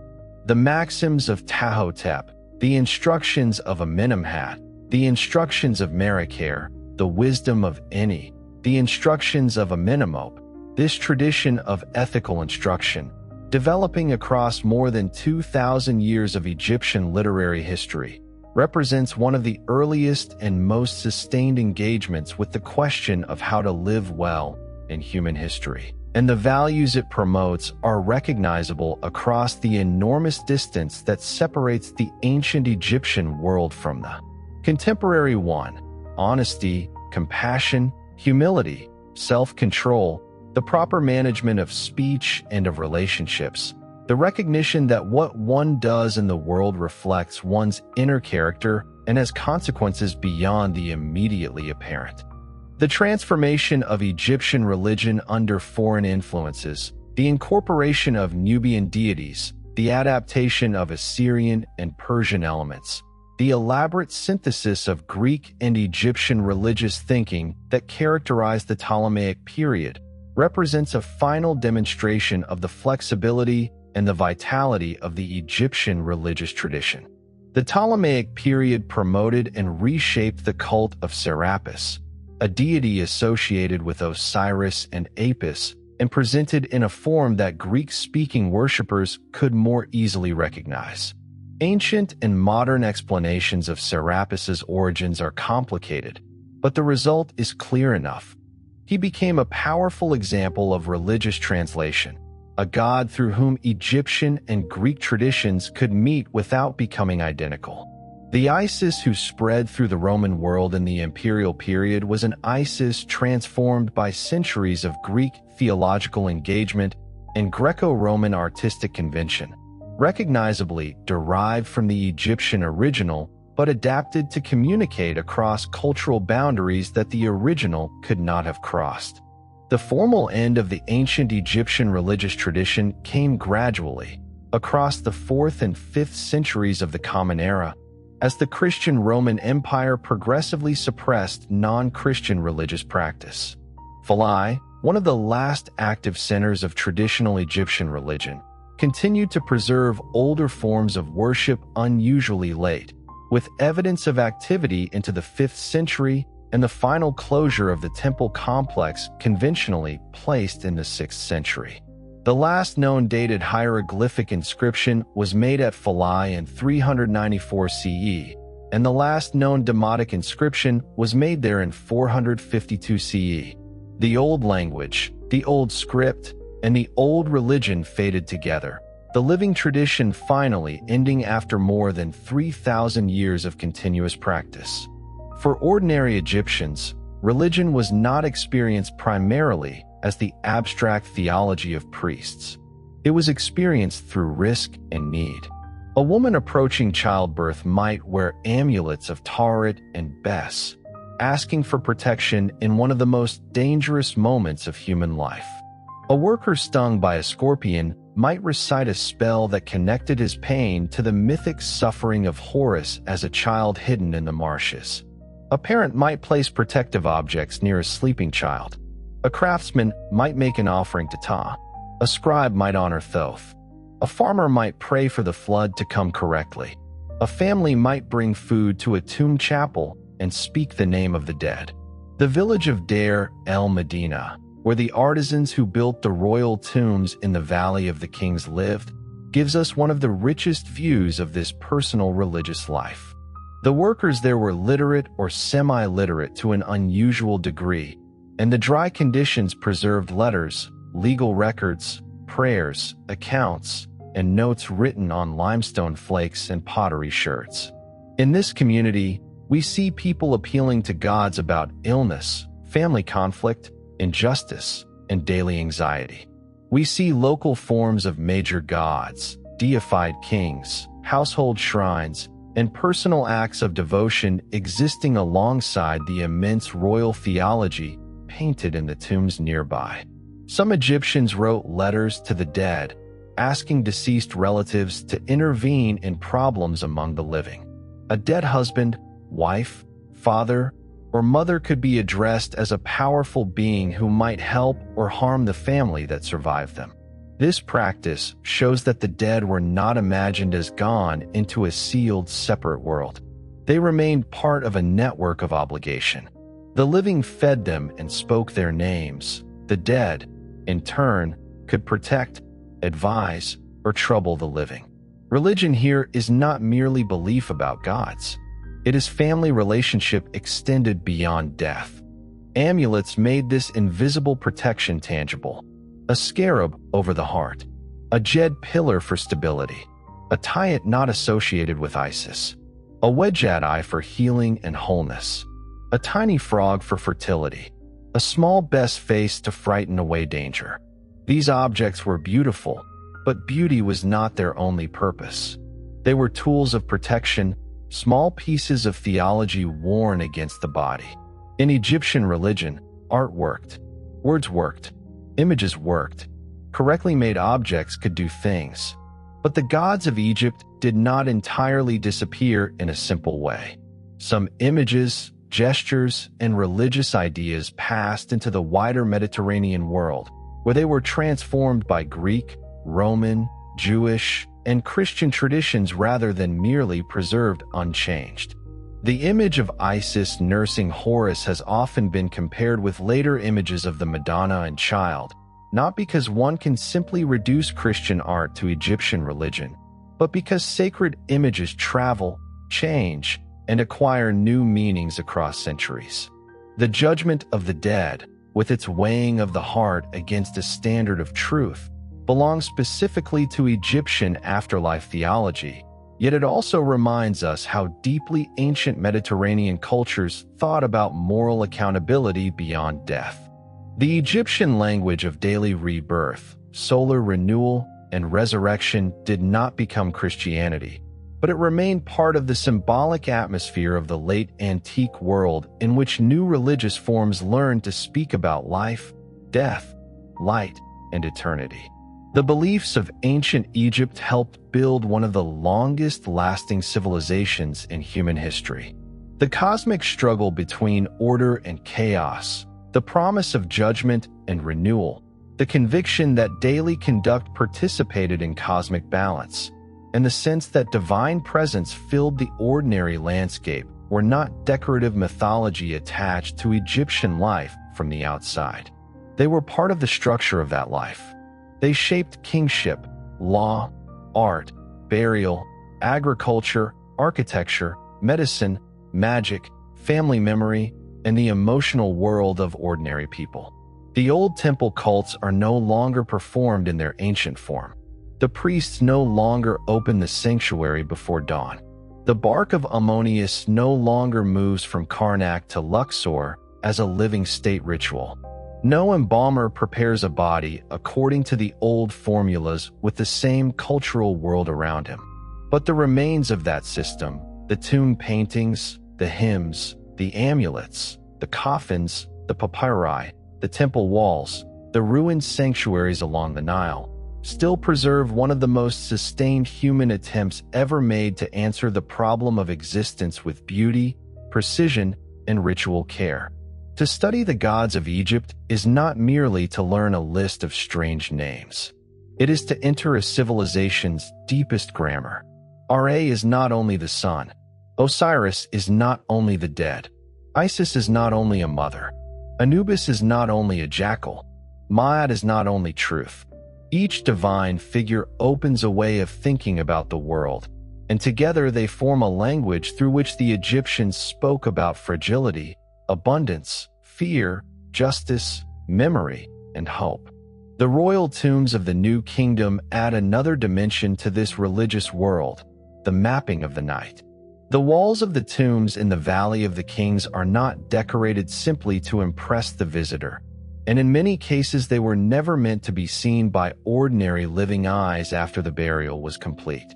They are books in stone and paint, guides to the secret geography through which the sun god and the dead king traveled together. The Amjuat, the Book of Gates, the Book of Caverns, the Book of the Earth, and other underworld compositions divide the night into regions, gates, hours, caverns, lakes of fire, fields of the blessed, and places of punishment.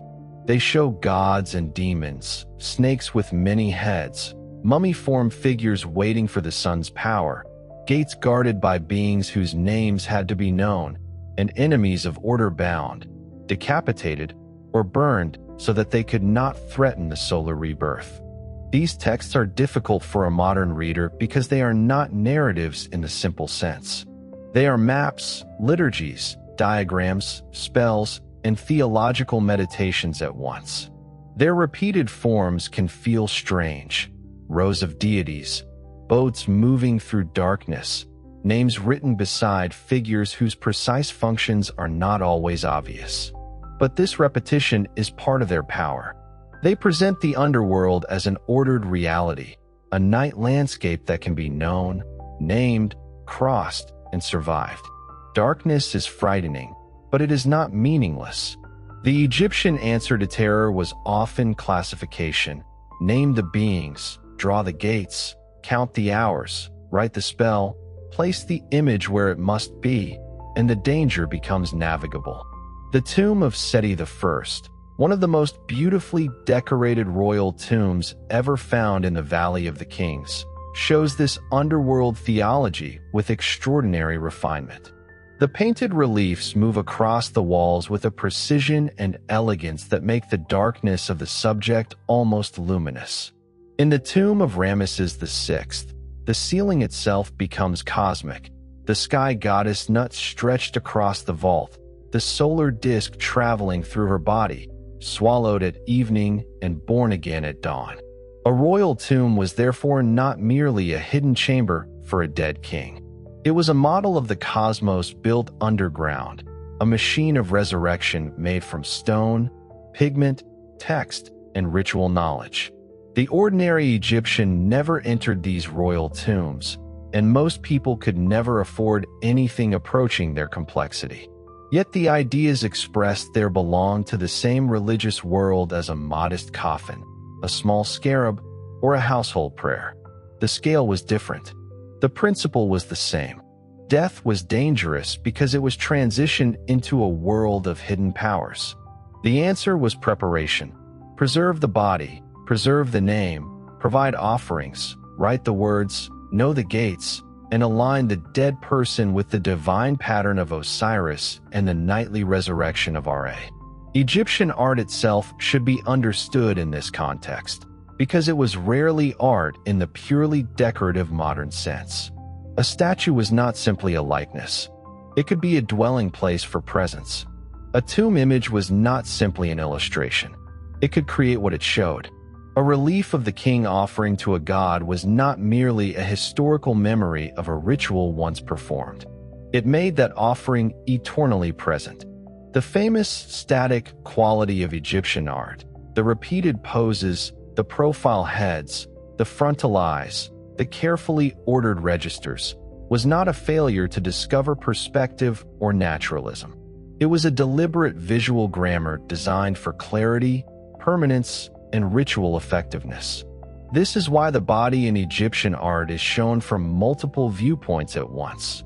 Head in profile, eye frontal, shoulders frontal, legs in profile. The goal was not to capture the accidental appearance of a body in one passing moment.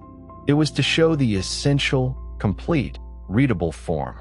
A person needed all the parts by which identity and function could be recognized. A god needed the correct crown, the correct animal head, the correct object in hand. A ritual needed the correct sequence. Egyptian art is conservative because the stakes were high. If an image works magically and ritually, one does not alter its grammar casually. At the same time, Egyptian art was not frozen. It changed across periods, regions, and political moments. Old Kingdom reliefs have a different weight from New Kingdom tomb paintings. Amarna art under Akhenaten bends bodies, softens bellies, elongates faces, and opens scenes of royal family intimacy that would have seemed startling in earlier royal art.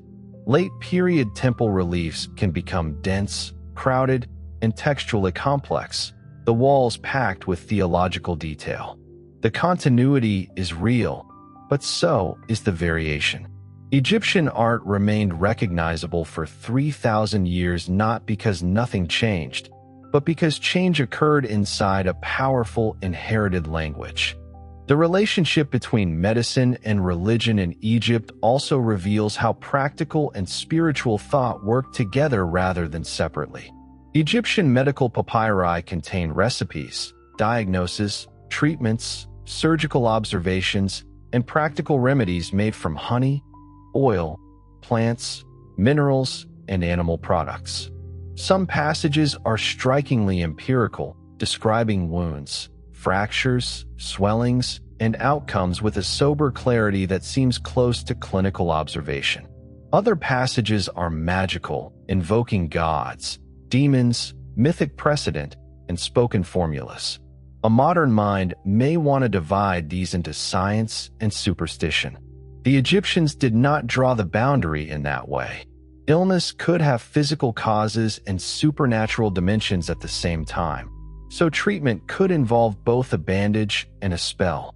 This was especially true in areas of danger that medicine could not reliably control: childbirth, infant illness, snakebite, scorpion sting, fever, nightmares, infertility, and the illnesses that seem to arrive without visible cause. In those cases, mythology became a source of therapeutic power. If the child Horus had suffered and been healed, then the suffering child in the house could be linked to Horus. If Isis had protected Horus from poison and danger, then her words could be used to protect another child now.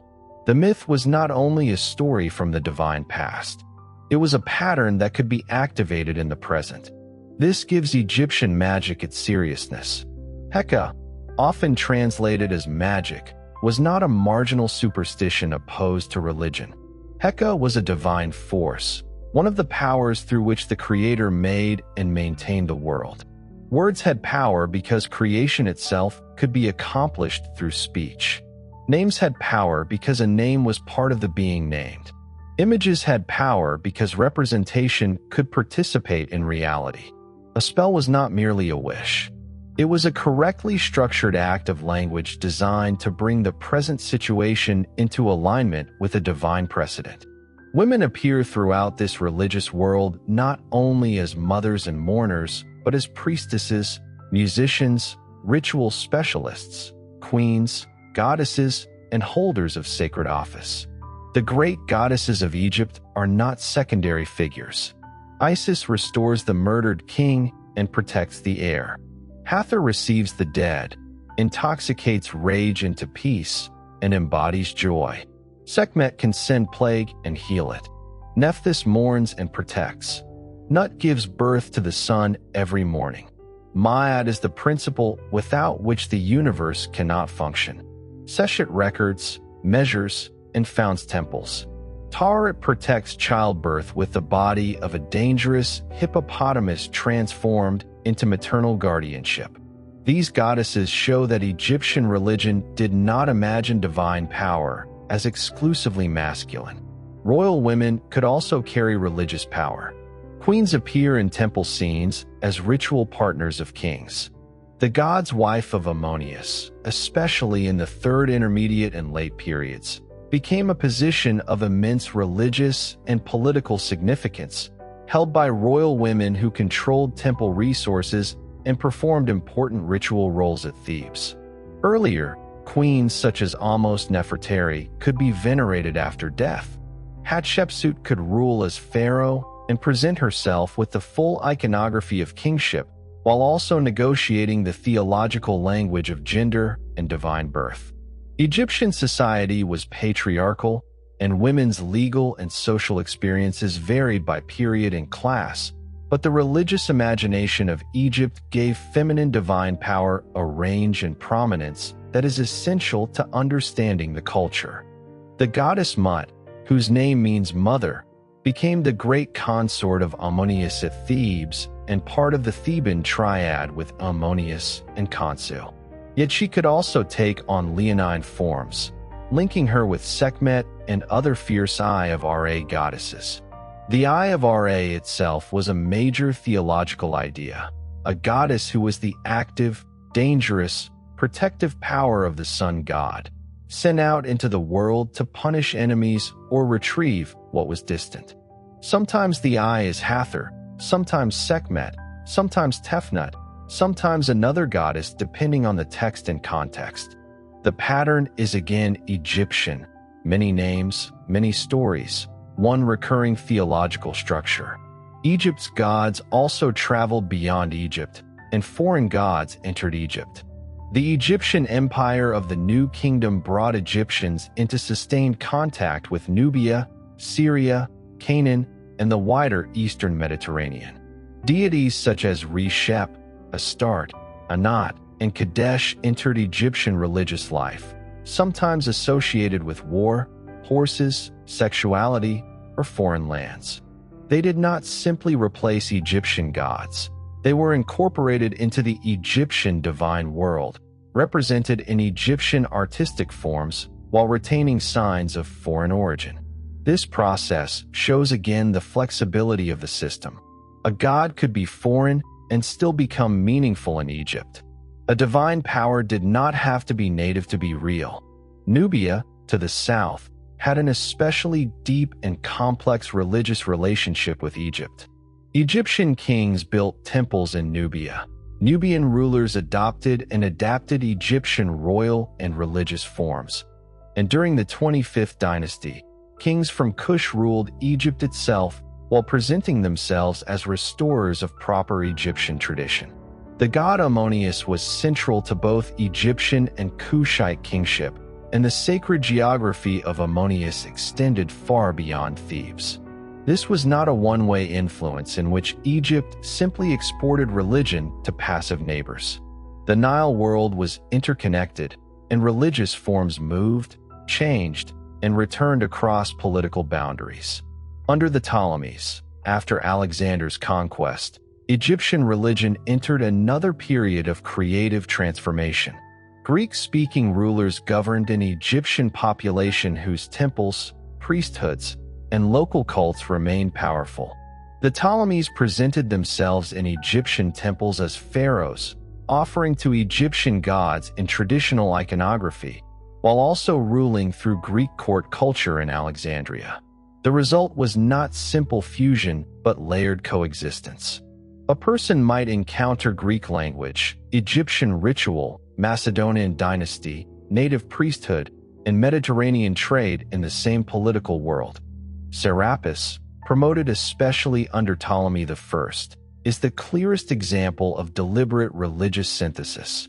Combining elements associated with Osiris and Apis with features that made the god intelligible to Greek worshippers, Serapis became a deity of the Ptolemaic and later Roman Mediterranean. His cult did not erase older Egyptian religion. Rather, it created another bridge between traditions. Isis, too, changed as she traveled. The Isis of Roman temples in Pompeii or on the island of Delos was not identical to Isis of Old Kingdom Egypt. Yet the continuity of name, maternal power, magic, protection, and salvation allowed her to cross languages and social worlds in a way few ancient deities managed. The Roman period did not immediately end the old religion. Temples continued to function. Priests continued to carve hieroglyphic and demotic texts. Sacred animals continued to be buried. Festivals continued in local forms. Yet over the centuries, Christianity expanded, imperial support shifted, temple economies weakened, and the old scripts gradually lost their living communities of readers. The end of Egyptian religion was not a single dramatic day when the gods vanished. It was a long thinning of ritual practice, institutional support, language transmission, and social memory. That slow ending may be sadder than a sudden destruction, because it suggests priests still performing rites in a world that was gradually forgetting how to understand them. Even so, the survival of the evidence is extraordinary. So many ancient religions are known to us only through hostile descriptions, scattered inscriptions, or fragments of myth preserved by outsiders. Egyptian religion left temples still standing in the desert light, tomb walls still bright with painted gods, papyri that preserve spells and hymns, statues of deities worn smooth by offerings, amulets small enough to fit in a child's hand, and mummies wrapped with the care of people who believed death could be crossed. The evidence is not complete, and it must be interpreted carefully, but it is rich enough to let us hear something of the world the Egyptians made. What makes the gods of Egypt especially powerful for a modern viewer is not only their strangeness. It is the way they make ordinary human concerns cosmic without making them abstract. A mother worried about childbirth is protected by a goddess. A farmer waiting for the flood participates in the order of the universe. A scribe sharpening his reed pen works under the eye of Thoth. A king offering Ma'at to Ammonius is not just flattering a god, but claiming to keep the world aligned. A dead person hopes that a painted field of grain will become real enough to walk through forever. The scale moves constantly from the intimate to the cosmic and back again. This is why the topic can hold an audience for a long sleep history episode if it is told properly. It is not only a catalog of gods. It is a civilization explaining itself through divine forms. It has drama, Osiris murdered, Isis searching, Horus fighting Set, Ra battling Apophis through the night. It has mystery, hidden names, sealed sanctuaries, underworld gates, spells that work only if spoken correctly. It has beauty, gold masks, painted tombs, temple columns, blue faience, black jackals, green Osiris, star-covered ceilings. It has human feeling, grief, hope, fear, love, anxiety for children, longing for justice, longing not to disappear. A script on Egyptian gods becomes weak only when it turns into a list. Ra, Osiris, Isis, Horus, Anubis, Thoth, Hathor, Batet, name after name, symbol after symbol, without a thread. The thread is Ma'at, order continually renewed against chaos. The thread is also the sun, dying each evening and returning each morning. And the thread is memory, the name preserved, the body protected, the offering renewed, the image made permanent. With these threads, the gods stop being isolated figures and become parts of one great system of imagination. The education of scribes was another doorway into this religious universe, because literacy in Egypt was never merely technical. A young man learning to write was learning signs that were believed to have divine origin and ritual force. He copied model letters, accounts, hymns, instructions, and literary texts not only to become useful to the administration, but to enter a tradition of ordered speech.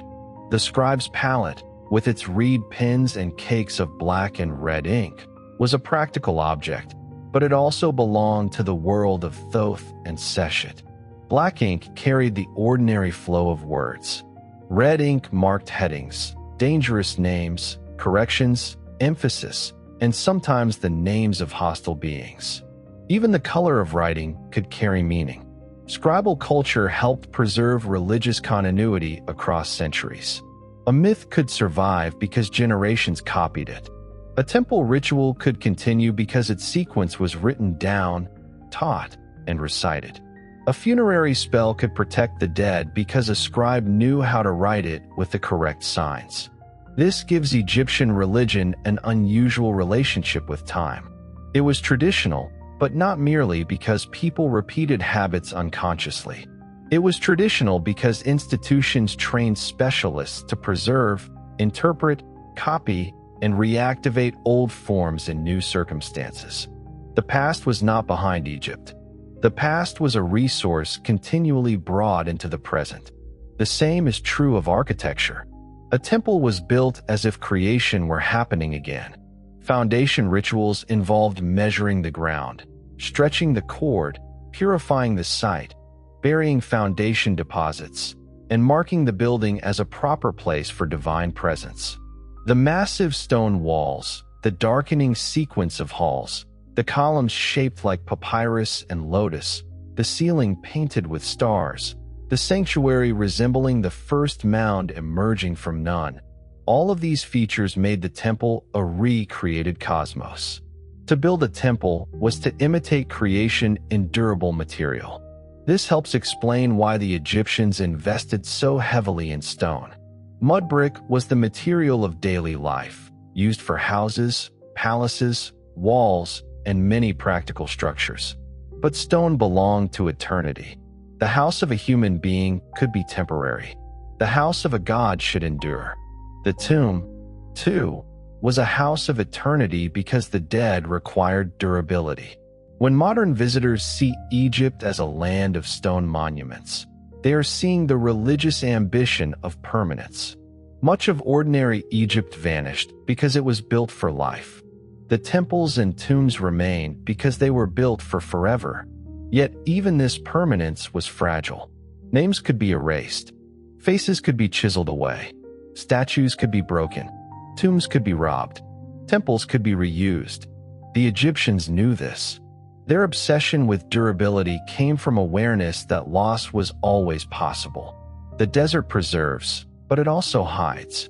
Stone lasts, but it can be attacked. A name carved deeply may survive, but an enemy with a chisel can still wound it. Egyptian religion is full of confidence in eternity, but also full of anxiety about the work required to secure it. The moral dimension of Ma'at is especially important because it prevents us from treating Egyptian religion as only ritual technology. Correct ritual mattered enormously, but so did conduct. The negative confession includes sins against people as well as sins against gods. Lying, theft, murder, cheating in measurement, causing hunger, making someone weep, damaging offerings, stirring up conflict. These are social acts. They show a culture that understood justice not as a private feeling, but as a condition of order. A dishonest measure in the marketplace was not merely bad business. It was a small tear in Ma'at. This moral imagination did not create a perfect society.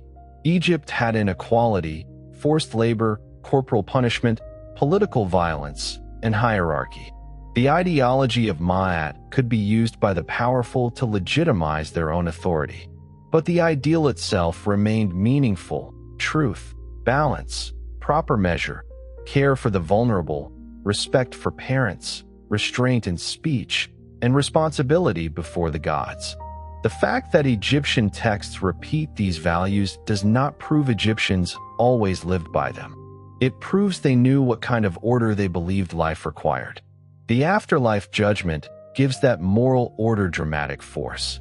A person could not take wealth alone into the hall of two truths and expect it to save them. Tomb goods mattered. Spells mattered. Proper burial mattered. But the heart also mattered. The heart had to be light enough, truthful enough, aligned enough with Ma'at. There is something extraordinary in the image, not a battlefield judgment, not a royal court of political power, but a scale, a feather, a heart, a record, a monster waiting if the balance fails. Few ancient images express moral accountability with such clarity. This is also why the Egyptian gods remain compelling for a modern audience. They are visually unforgettable, but they are not only visual. The jackal, the ibis, the falcon, the cow, the cat, the crocodile, the scarab, the lioness, the serpent, these forms carry philosophical weight. They ask the viewer to imagine divinity not as separate from nature, but expressed through nature's powers. The beetle rolling its ball becomes the sun moving across the sky. The falcon's height becomes kingship. The jackal at the cemetery edge becomes protection of the dead. The hippopotamus, terrifying in the river, becomes a protector of childbirth when turned toward the defense of mother and child. The scarab, Khepri, is one of the most elegant examples.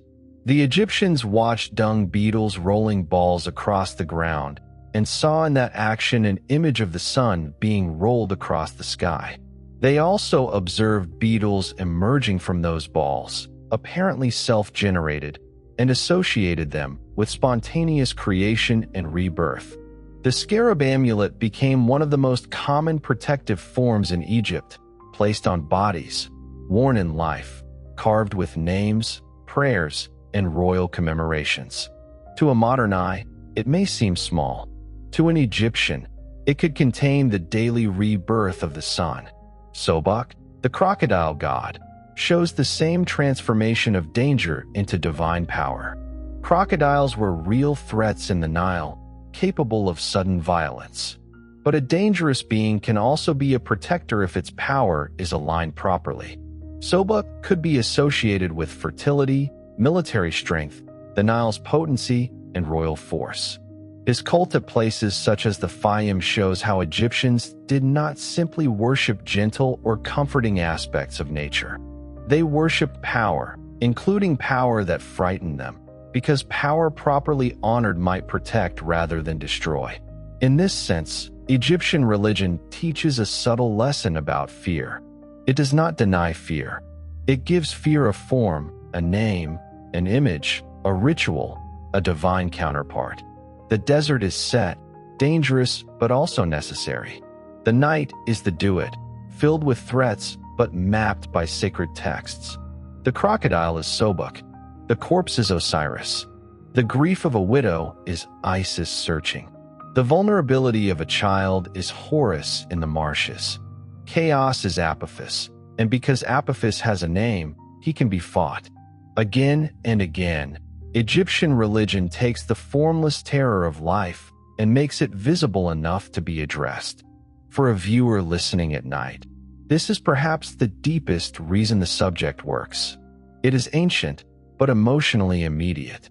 The Egyptians lived in a world where the sun could disappear, the river could fail, a child could die, a body could decay, a name could be forgotten, and order could collapse.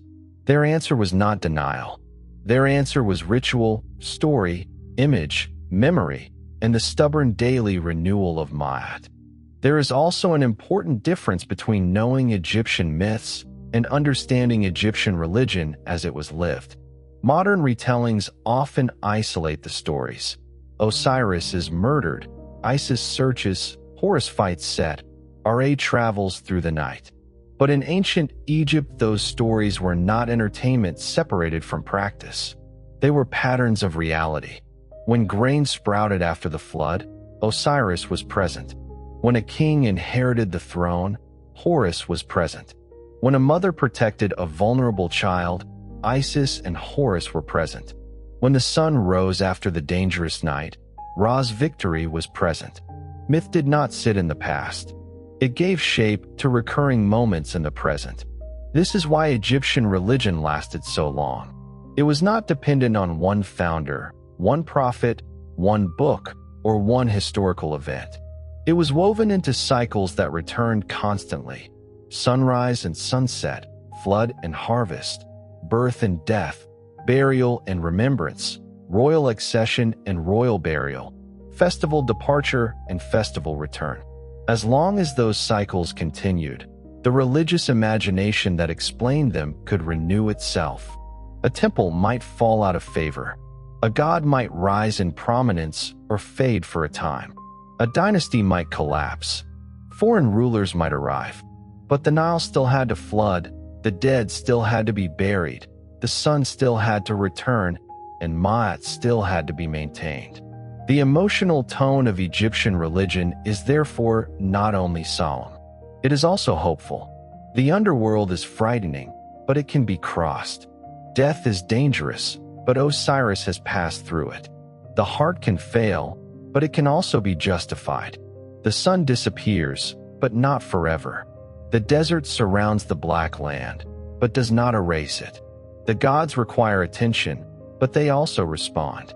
In the middle of all the complexity, the texts, the rituals, the hybrid forms, the priestly titles, the temple economies, there is a simple and powerful conviction. Order is fragile, but it can be renewed. A strong script on this topic should let the viewer feel that rhythm. It should not race from god to god as if naming them were enough. It should return again and again to the same deep motion: darkness, emergence, death, preservation, chaos, order, forgetting, name, silence, speech, night, sunrise. That is the heartbeat of Egyptian religion. It is why the gods still feel alive in art even when their temples are ruins. The forms are ancient, but the motion is familiar.